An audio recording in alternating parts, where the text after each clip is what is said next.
Hello YouTube, my name is Pixelguy and we are having a pixel perfect day today. In this episode we are going to talk about the controller support of Grid Autosport. We are going to go through the pros and the cons of using Grid Autosport with a controller. As most of you are familiar with, iOS 13 brought a great function with controller support. Now you can use your Xbox controller or your PlayStation 4 controller even with your iPhone or iPad. Previously you could only use the MFI certified controllers, but now you can save a few bucks if you already have an Xbox or PlayStation. As you're also familiar with, Grid Autosport has a great physics and control system. Connect these two informations together and you're ahead of some really fun times.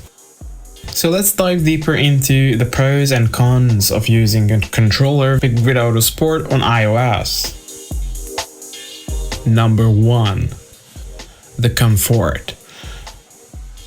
I don't know about you guys, but for me the Xbox One controller is a lot more comfortable than holding my iPhone.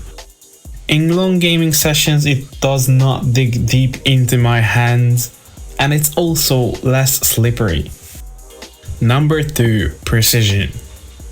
However, this is not the biggest pro of using a controller and we'll get there in just a moment, but I think this is one of the reasons why people like to use controllers. With a controller you can be much more precise with accelerating or braking with your car. It's even a lot better than what we had in, for example, an iPhone 7 Plus with 3D Touch. In that case, you could press down harder on a screen, but it was just not that precise. Also, you have much more buttons at your fingertips, and you can even feel them without looking at them. This makes it easy to switch, for example, camera view or go into the settings. Number 3. The screen is stationary. Trust me guys, this is a really big one. This enhances gaming experience by another level. I really like tilt steering on an iPhone because it's so precise, but unfortunately with that you're steering your entire phone and because of that you can't really see what's going on the screen. This can mean the difference between hitting an apex or hitting your opponents. It is so much easier to control your car this way. There were a lot of occasions where I only realized that there was a car on my right side when I was watching the replay. With a controller this will never happen again. So based on this information, using a controller is awesome, right? Well, it has its own cons as well.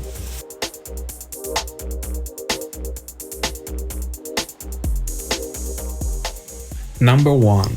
The steering.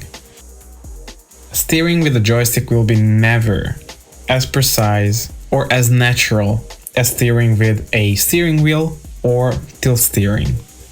I don't know about you guys, but I've been driving cars for quite a few years now and yeah, driving a car is really natural with a steering wheel. The tilt steering is almost the same. You have the direct connection. Also, it's a lot more easier to correct your mistakes and do some counter steering than it would be on a joystick. Even with this, it's quite easy to configure Grid Autosport in a way that it would be really easy to handle and fun to drive. Number 2. Comfort or convenience. While you're using a controller, you have to put your phone somewhere. For this you can use a stand or you can use phone holders for your controller. I prefer using the first one as that way my screen is completely stationary, but that way you always have to have a desk or something in front of you. Let's just say that it's not a really comfortable way to use a smartphone. Number 3. The lack of haptic feedback or vibrations. Unfortunately, with iOS 13, games cannot operate the vibration motor of your controller. With that said, you will be completely lacking any feedback of the surface that you're driving on.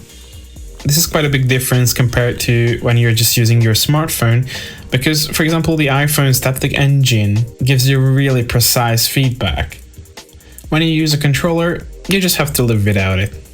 Okay guys, so these are my pros and cons around using a controller with Grid Autosport. Most of these can be translated over to any car game on your smartphone that is supporting controllers. For example, Real Racing 3 when they will fix the bug.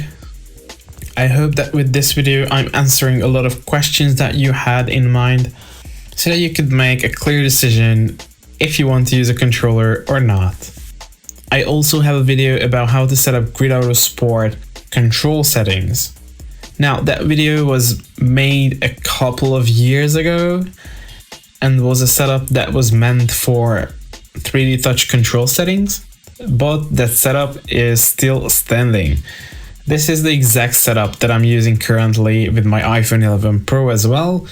Of course, apart from that, I had to turn on some assists when playing on the phone as I'm lacking 3D touch now. These settings work perfectly for your controllers as well, so I recommend you checking it out in the top right corner. Anyway guys, thank you for watching. If you have any questions, please let me know down below. I'll try to answer everything that I can. Also, hit that like button if you like this video, and feel free to subscribe for more videos just like this one. Thanks for watching, bye. If you found this video interesting, then please give it a share. If you want to see more videos just like this one, hit the subscribe button and the bell icon next to it so you never miss a new episode. Thank you for watching, see you in my next video, bye!